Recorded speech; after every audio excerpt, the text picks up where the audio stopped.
پانچویں دلیل پیش کر رہا ہوں. کھولیے 28واں پارہ سورۃ الصف کھولیے پہلا رکوع کھولیے. رب کریم نے جلیل القدر نبی، رب کریم نے صاحب کتاب نبی، رب کریم نے بنی اسرائیل کے نام مرد پیغمبر حضرت عیسیٰ بن مریم علیہ السلام کے قول کو ذکر کیا ہے.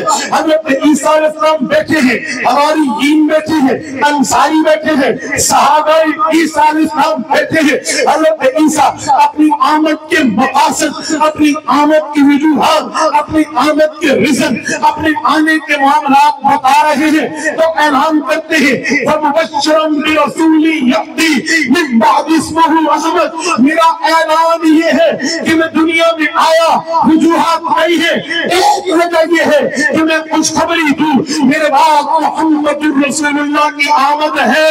پتہ چلا حضور آئی نہیں ہے، آنے سے پہلے تعارف بھی ہے.